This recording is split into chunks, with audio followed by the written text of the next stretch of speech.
Boa noite. Bom, sempre uma alegria estar aqui na casa, né? Enorme. Casa que nos acolheu, o tempo que a gente esteve aqui, né? A gente é muito grato, viu? Doutor Daí, família, Mário, né? Aqui sempre nos ajudando. O agradecimento é sempre. E a vinda de hoje aqui, eu só coloquei Brasil, Pátria do Evangelho, entendendo, é claro, que o título do livro a gente está logo aqui, né? Como Oração do Mundo, Pátria do Evangelho. E eu vou explicar logo em seguida aí por quê. Esse tema ele é bastante estudado, né? Então, mas é importante aquele que se filia à doutrina espírita conhecer essa obra de Humberto de Campos, na psicografia de Chico Xavier, tratando aqui daqueles que gostam, lógico, né, do seu país, das raízes espirituais do Brasil, mais profundas, né? São lições que tratam da formação do nosso povo, são lições que tratam da formação do nosso país e da vocação dele. Melhorou? Ah, tá. Aqui. Não, tá bom, é. Eu não sou tão alto, não. Até gostaria. Então, nós estamos falando das raízes profundas daqueles que estão hoje aqui encarnados no Brasil e da missão enquanto povo. É claro que nós temos que tomar sempre muito cuidado.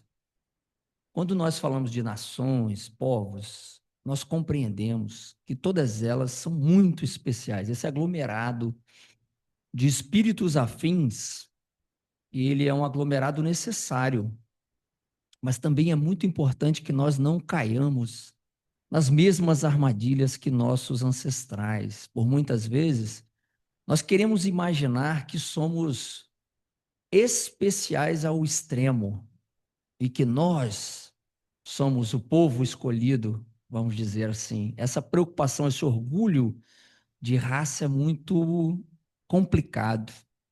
E o Brasil, ele vem exatamente com uma tentativa, e óbvio, né, vinda do Cristo, ela tem que dar certo. Nós sabemos disso, a lei é de progresso, de dar ao Espírito encarnado na Terra uma possibilidade, uma chance de deixar para trás velhos costumes arraigados muito profundamente, orgulho que faziam com que os países se enfrentassem, que as nações guerreassem, às vezes até por religião. Claro que eu só estou falando do passado, né? Era só lá. Por incrível que pareça, depois de todos esses anos, ainda enfrentamos os mesmos problemas. Então a dificuldade é essa. Mas o Brasil, é importante a gente compreender isso. Ele é uma oportunidade para estes espíritos que às vezes nós estamos no Brasil e imaginamos assim, nós somos diferentes. Esses espíritos somos nós, que nos degladiamos muitas vezes em nome da interpretação correta, em nome do sectarismo religioso, em nome das disputas econômicas, em nome das transferências de poder. Nós guerreamos muito. Então, aqui, reunindo determinados elementos, era a possibilidade ou a chance que nós temos de ter novos ares, um clima diferente, né? E aqui em Santa Teresa, um clima especial, né? Novos ares. Você pode. Minha esposa fala que ela acorda de manhã aqui e fala que o ar-condicionado do mundo tá ligado. Eu adoro essa expressão, ela tem razão, muito agradável. Ora, então nós temos que aproveitar essa chance de estarmos respirando novos ares. Então é claro que a exposição aqui vai passar pelo livro de Humberto de Campos, cunhado em 1937, na psicografia lá do Chico. Então nós estamos falando, claro, depois da Primeira Guerra, mas ainda antes da Segunda Guerra Mundial, né? que acaba lá em 45. Olha o que a gente vai observar. E depois a gente vai ler algumas coisas do livro Boa Nova também. E no livro Boa Nova a gente tem ali muitas lições de intimidade do Cristo, né? Com seus discípulos, a escolha. E nós vamos dar umas pinceladas aqui. A gente vai perceber que, óbvio, o governador deste planeta é Jesus. Ele está ligado ao planeta desde sua gênese. E é comum, óbvio, que de tempos em tempos o mestre venha fazer uma inspeção mais profunda, uma verificação. Ele jamais deixou esse planeta, né? Mas a supervisão dele para saber como é que nós estamos caminhando. E Humberto de Campos traz o conhecimento de que nós estamos falando do século XIV, final do século XIV. O livro diz assim, último quartel do século XIV, antes mesmo do Brasil ser descoberto. O Cristo faz essa verificação para saber qual é o nosso desempenho. Afinal, ele tinha vindo, né, exemplificado, nos ensinado. E a avaliação dele não é muito boa, porque ele percebe que depois de tanto tempo, nós ainda estávamos cegos e brigando e nos matando. Ele usa a expressão Caim matou Abel, né? Ele fala como se nós fôssemos Caíns desvairados. Não havia mais resquícios verdadeiros e profundos. Ele fala, nem mesmo os emissários que mandei depois, tentando trazer ao homem uma capacidade melhor de fazer uma reflexão sobre suas ações, porque ele tinha visto, nossa, se nós estamos falando do final, último quartel do século XIV, a gente está falando de Idade Média, quase no seu fim, e ele lembra, nem mesmo o humilde de Assis, né, Francisco de Assis, as pessoas já não lembravam mais do acordo ou da chamada de atenção que ele deu à simplicidade, à pobreza. Tinha ficado para trás. Nós estávamos presos nesse orgulho de raça, sectários na religião, em alguns momentos perseguindo muito seriamente aqueles que divergiam, né, em nome de Cristo, realizando inquisições. Ora, então era fato que teria muita dificuldade. Aquele momento era de muita dificuldade. Então Jesus chama um espírito elevado responsável pelas questões sociológicas no planeta Terra, Eliú. Ele chama Eliú e vamos fazer. Eliú tenta, diante da avaliação do mestre, né, da dificuldade, ele nos defende. Ele fala, não, mestre, apesar das dificuldades que esse povo passa, eles melhoraram, né? O comércio fez com que as nações elas se encontrassem, né? De alguma forma, o intercâmbio entre o Oriente e o Ocidente tem feito com que as pessoas dialoguem mais, né? Os príncipes estão preocupados em defender os lugares santos, né? Basta a gente lembrar a guerra que foi por Jerusalém. E Jesus lembra Eliú, fala, Eliú, não há nenhum lugar na terra em absoluto que não seja sagrado. É o Cristo, né?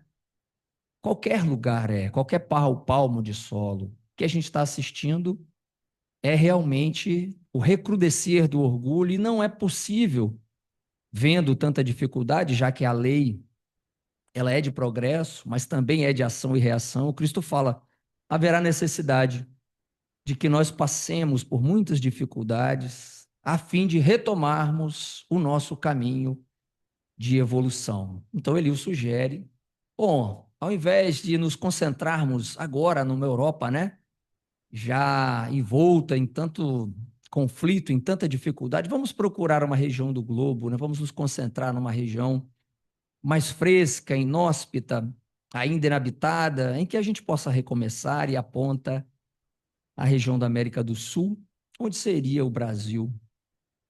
Nessa visita que Jesus faz, né? As falanges celestes, então, vêm fazer essa visita. Aí, Jesus dá a informação de que aqui seria o coração do mundo. Coração por quê? Nós estávamos realmente focados na ideia de termos a capacidade de controlar uns aos outros. Sempre que imaginamos o orgulho ou nós nos fortalecemos enquanto povos, a nossa vocação natural é o imperialismo, ou seja, é a vocação natural de controlar, de fazer com que os que estão à volta possam ser fonte de recursos para a gente. Isso é japoneses e chineses, isso é Gengis Khan, isso é Império Romano. É natural que você, ao se fortalecer, você vá concentrando o poder. E aí a gente vai ver, né? Império Austro-Húngaro, a gente vai vendo os conflitos nesse sentido. Bom, nós precisamos ter uma chance, então. Então, o Brasil é essa possibilidade, vindo para essa terra agora mais fresca, com essa natureza exuberante, maravilhosa, entendendo que alguns elementos, então, aqui, Jesus diz: vou transplantar a árvore do Evangelho da Palestina e vou trazer aqui para que tenhamos uma nova oportunidade. Por que transportar a árvore do Evangelho da Palestina? Não sei se tem engenheiros aqui, mas transplantar árvore é transplantá-la completamente. Então você tem que pegar tudo para ela não morrer, raízes, tudo, para que ela consiga, ela vem completa, sobreviver em outra parte. Foi isso que o mestre quis dizer. Então, é claro que com ele nessa missão, ele traz espíritos que estão ligados a ele há muito tempo, né? E ele dá a responsabilidade, né, de cuidar do Brasil ao espírito Ismael.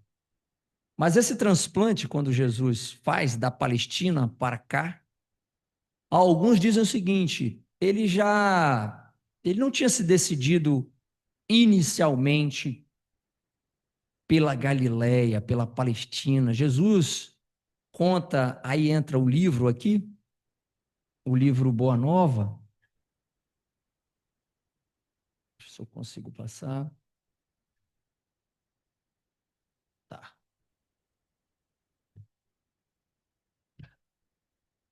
Opa, pode ir. Acho que foi.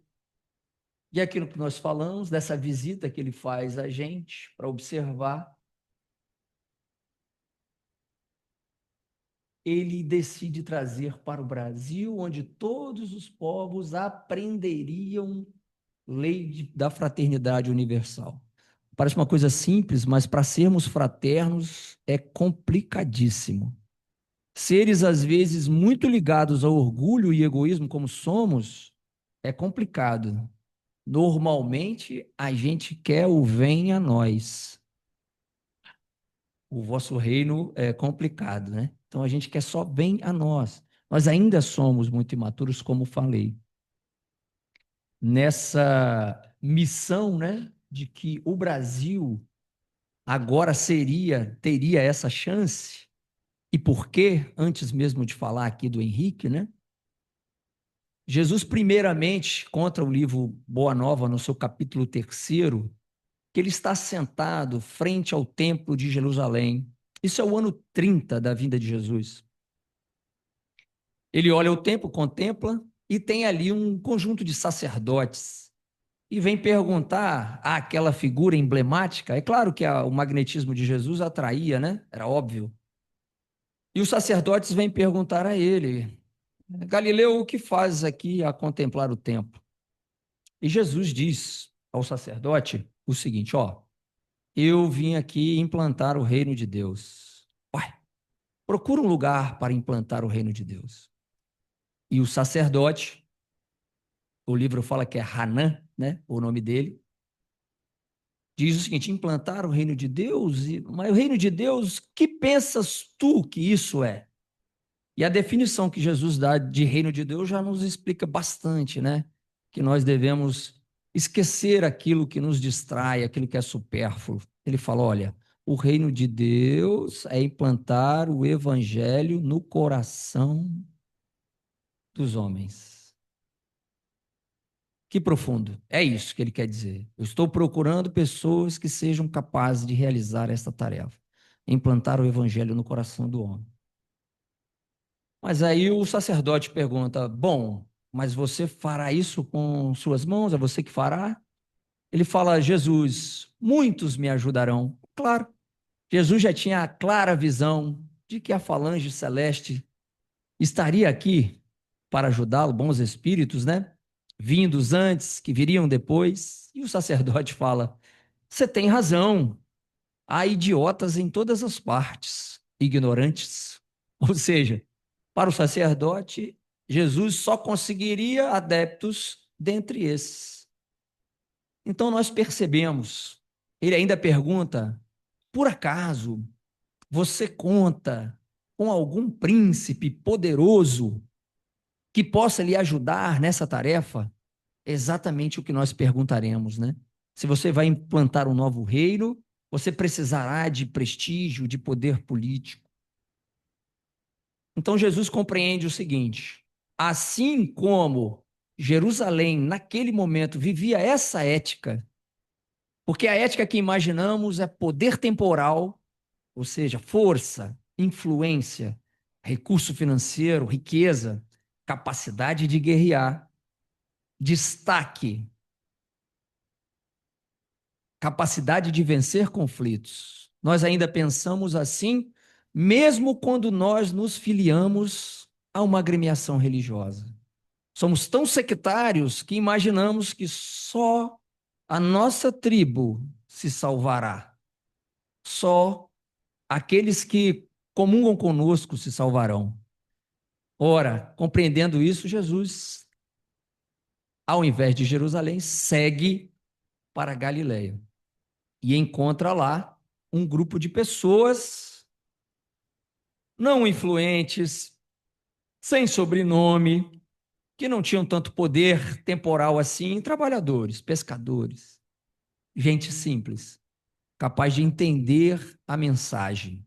Então, assim como em Jerusalém essa ética prevalecia, quando ele volta para fazer essa inspeção no final do quartel do século XIV, ele encontra o mesmo pensamento. Então, entende que se passado tanto tempo nós não conseguimos nos livrar daquele peso, era necessário uma nova iniciativa, porque, como disse, a lei é de progresso. E aí, ele pede a Eliú, esse espírito responsável pelas questões sociológicas do planeta. Nós não estamos falando de questões psicológicas, nós estamos falando de individuais, nós estamos falando de como povo.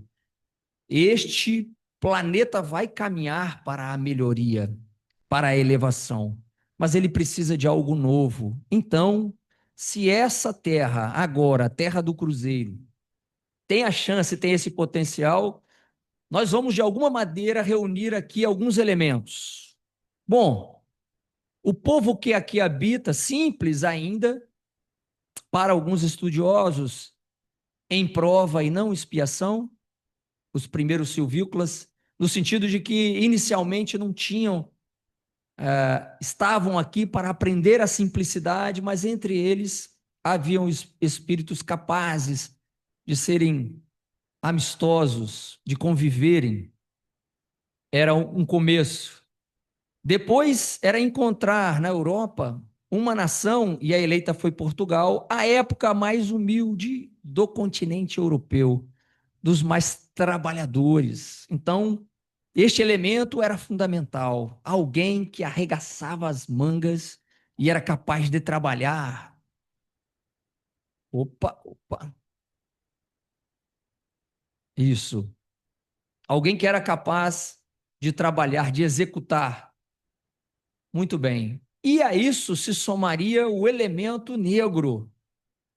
Que pessoas, que espíritos, já que a gente fala sempre de lei, de ação e reação, e a lei divina é sempre justa.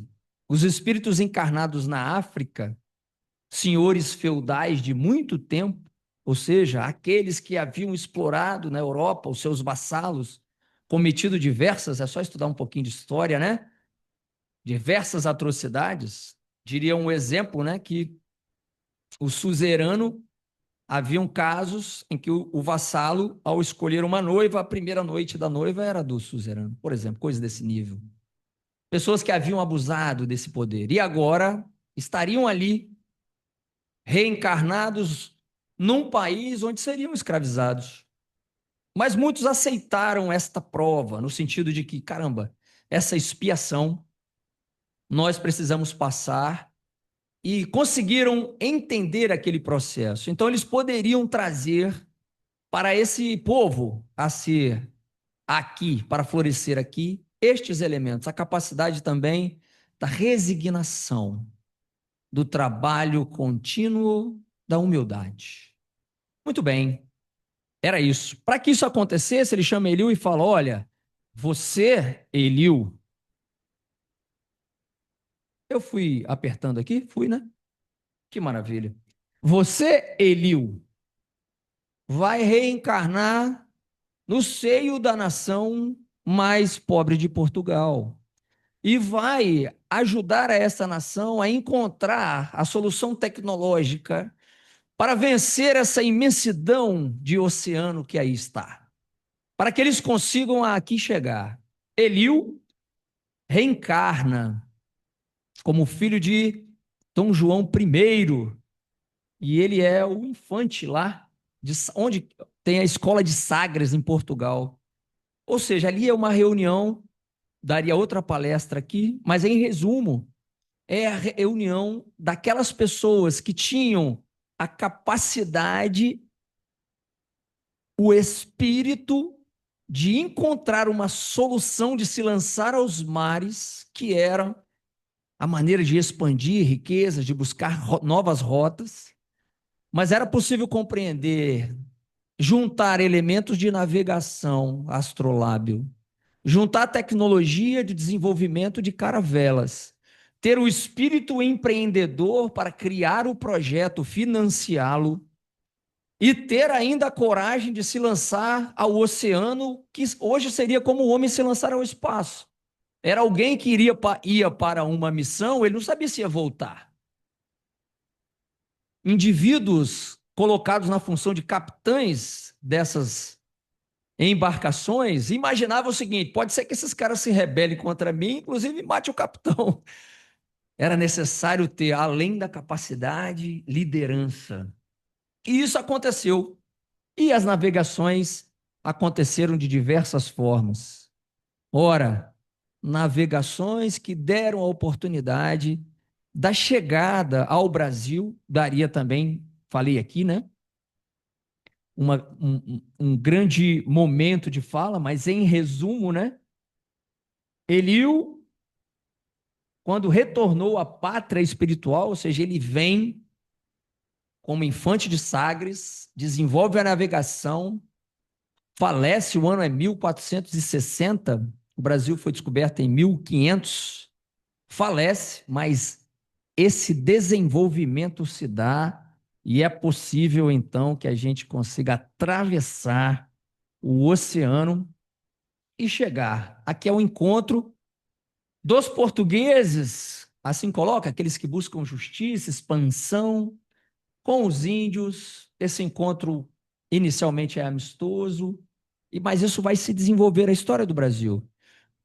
A chegada deles, a chegada depois do povo negro, todos os movimentos históricos que aqui se deram, a dificuldade também do nosso país de conseguir se desvencilhar mais à frente da escravidão, último país, né, a realizar isso, um dos últimos, né, a conseguir fazer, mas nós vamos conseguindo nos unir de uma forma ainda não vista, que é a miscigenação. Ainda não vista. Então, a nossa diferença seria que, através da nossa mistura, nós pudéssemos ganhar um pouco mais de flexibilidade. É isso. Pudéssemos ser mais flexíveis com os nossos conceitos, aceitando, então, novas ideias, o que não é tão simples de fazer. Esta é a oportunidade. Mas aí a gente costuma achar que a gente é o rei da cocada preta, né? Porque nós temos, está aí, 8,5 milhões de quilômetros quadrados, mais de 8.000 quilômetros de fronteira. A obra portuguesa é hercúlea no Brasil, nós temos que render homenagens a este povo, manter este povo unido. Não há notícia na história da humanidade de uma nação que tenha mantido de forma integral um território do nosso tamanho. Vocês compreendem o que eu estou dizendo? Manter a mesma língua, claro, com as nossas diferenças regionais, mas a mesma língua. A obra portuguesa é uma obra que eu nem sei por que não é tão louvada do ponto de vista cultural, do ponto de vista cinematográfico, do ponto de vista de grandes obras. É gigantesco o que esses caras fizeram. Uma pequena nação da Europa, dito aqui, à época, a nação mais trabalhadora e mais humilde daquele continente. Olha que maravilha. Isso aconteceu conosco. Muito bem. Veio o elemento negro, falei aqui das dificuldades, né? Muitos, além daqueles em expiação que encarnaram em África, também alguns espíritos neste momento mais elevados, ali em missão, encarnaram, para que essa atitude, essa expiação coletiva dolorosa, passada por eles, pudesse ser vencida e que eles pudessem trazer o melhor de si, o sentimento de fraternidade, de ternura e de perdão. Esse elemento foi aqui colocado.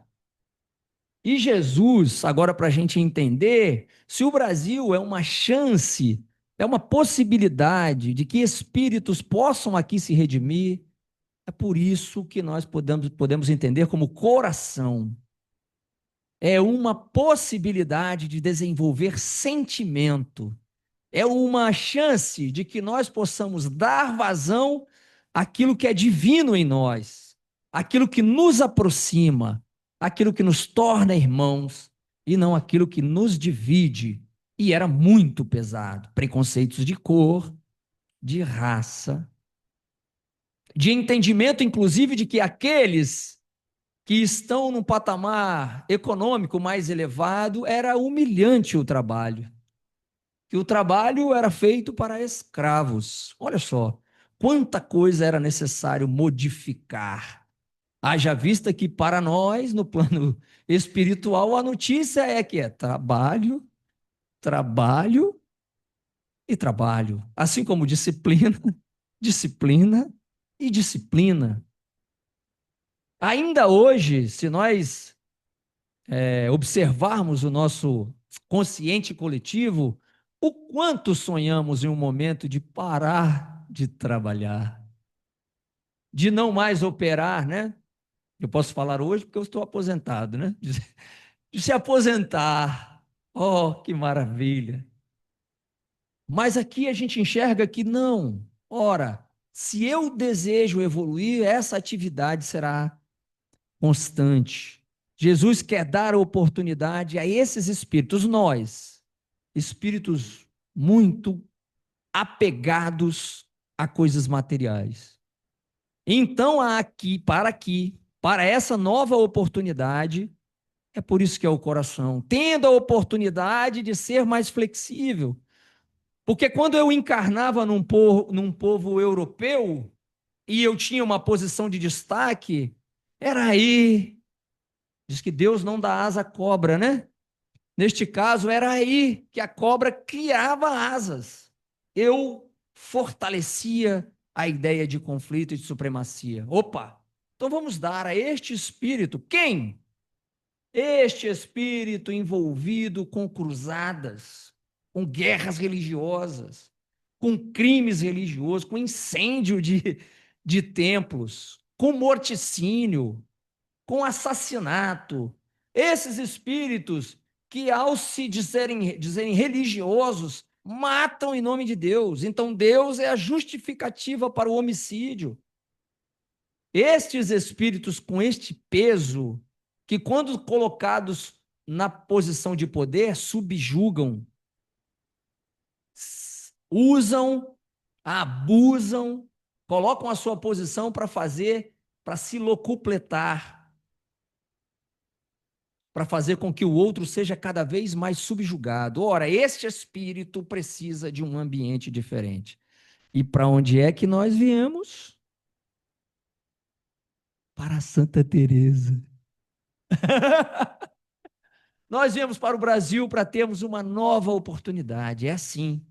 Ora, esses novos ares, para a gente deixar esse passado delituoso para trás, para ter chance de deixar o passado delituoso para trás. Foi aonde as pessoas foram recrutadas.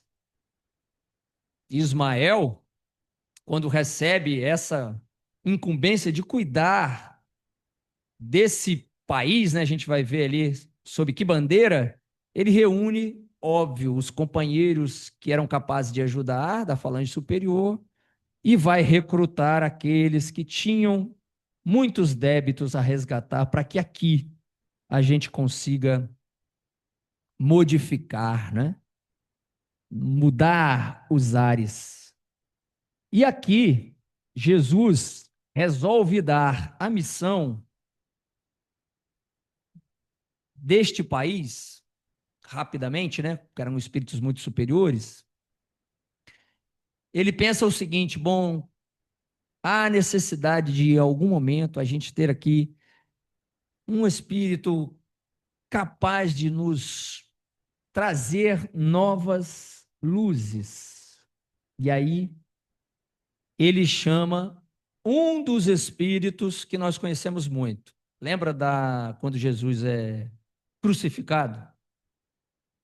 Jesus está na cruz e alguém fala assim: é pouco, está sofrendo pouco, ele está com sede. Aí a gente dá vinagre. Aí alguém fala: ele está vivo ainda, não está morto, está vivo. Vamos ver se ele está vivo. Aí um guarda romano de nome Longinos, ele vai lá, pega a lança e enfia do lado de Jesus. Enfia a lança. E vocês imaginam que Longinos, ao chegar no plano espiritual, descobrir que ele fez isso, ele estava muito feliz, né, com o que ele tinha feito, né? Olha o tamanho do problema que ele tinha arrumado. E há muitos anos trabalhando para recuperar os seus débitos, Jesus chama ele: Longinos, vem cá. Vamos conversar aqui, meu filho, olho no olho. É, você se lembra da lança? Lembro, mestre, eu me lembro da lança. Todos os dias eu me lembro da lança e tento trabalhar para que isso nunca mais venha a ocorrer no meu coração. Vou lhe dar uma chance. Você poderá ir para a pátria do Cruzeiro, para onde eu transplantei a árvore do meu evangelho, e vai ajudar nessa tarefa. Mas, meu amigo, você vai fazer um trabalho, vai executar a tarefa e não será reconhecido. No final da tarefa, você estará só. Foi o que aconteceu com Pedro de Alcântara, Dom Pedro II, né, aqui. Você estará só no final. Durante muito tempo, os livros de história reconheciam esses indivíduos históricos até como se fossem bandidos, né? Colocam eles sempre numa situação jocosa. E de que responsabilidade você vai ter? Então, Jesus programou a última tarefa dele, era muito importante. Teria autoridade e poder para beneficiar a todos, corrigir as leis despóticas, inaugurar o progresso moral, instituir o respeito e a paz, manter a prudência e a fraternidade com as nações vizinhas, guardando a espada, aliviar sofrimento dos escravos. Mas ele não deveria esperar gratidão, seria expulso. Quando a República Brasileira, né, 1889, e chega um major, Mário, para dizer a ele que o major tremendo, né, dizendo que era hora de deixar a pátria, e ele o faz. E ofertam a ele uma soma enorme de dinheiro para que ele pudesse ser ressarcido daquele momento. Ele não aceita, porque diz que aqueles recursos são dessa pátria e que levaria apenas o que era necessário para sobreviver. que no momento da morte pede que coloque no seu travesseiro um pouco da terra do chão brasileiro, para que ele pudesse lembrar-se do que ele fez ali. Muito bem. É claro que mais tarde as pessoas vão compreender o alcance da intelectualidade, da capacidade diplomática, da tranquilidade. Alguém que já tinha colocado os pés, né, lutado, inclusive, de novo, né, não só pelo Brasil, mas pela nação portuguesa. Esse espírito deste valor, e desde nossa independência, é óbvio aqui, o Brasil, o livro fala que a gente ganha maturidade quando a gente começa aqui na República, e que essa tarefa cabe a nós de melhorar cada vez esta nação, porque o projeto inicial do Cristo de transplantar a árvore do Evangelho da Palestina, ou seja, para conseguir que ela possa florescer, e aí a gente compreende hoje que o movimento espírita no Brasil, ele avançou muito no sentido de ser o cristianismo redivivo. É a chance de voltar aos ensinamentos do mestre sem as dificuldades que nos separam. Daí a necessidade da observância com muita tranquilidade de um desenvolvimento não excludente.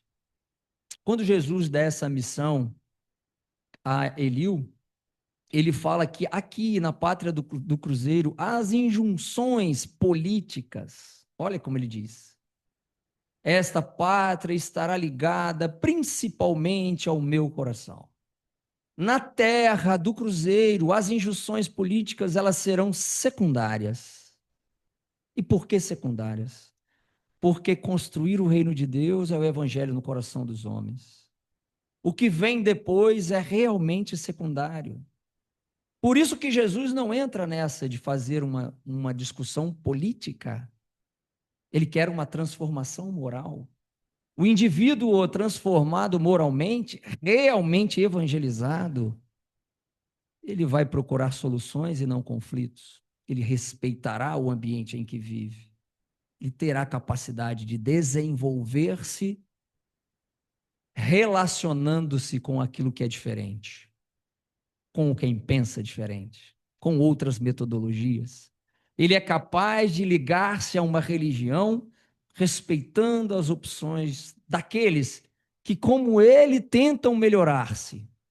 Mas, na escola, que para aquele espírito é mais compreensível, na escola que para aquele espírito faz mais sentido, fala-lhe ao coração.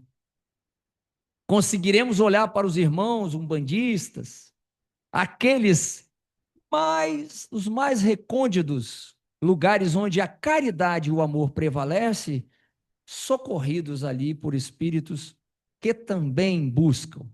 Ora, então, se a ligação com o divino é dessa natureza, não importa o rótulo que tenha. Daí esse respeito. O indivíduo realmente com o evangelho no seu coração, naturalmente ele vai compreender dessa maneira, ele vai trazer na sua psicosfera a possibilidade do apoio, da inclusão. E no momento mais difícil de prova, de dificuldade que temos, eles darão os exemplos que a humanidade nos mostrou. Ao invés de reação absurda quando qualquer injustiça, o entendimento perfeito de que a outra face, de que o aprendizado do amor verdadeiro vai transformar, né? Muito bem. E aí, espíritos, nós estamos falando do Livro dos Espíritos em que ano? 1857. Começou a estudar em 54, 57 saiu o livro, 1857. Ora, muitos espíritos se preparam para interessar diretamente o grande número de estudiosos. Agora, a possibilidade preparado um ambiente capaz de regenerar espíritos. Então, nós somos o coração do mundo, a pátria do evangelho, nesse sentido. Nós somos um cadinho regenerador.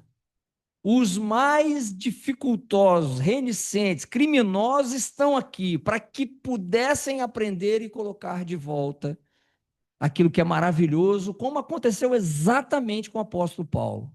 Criminoso no sentido de defender sectariamente uma religião a ponto de matar os outros, mas que entendendo que aquele não era o caminho, usa toda a energia para a construção desse novo momento.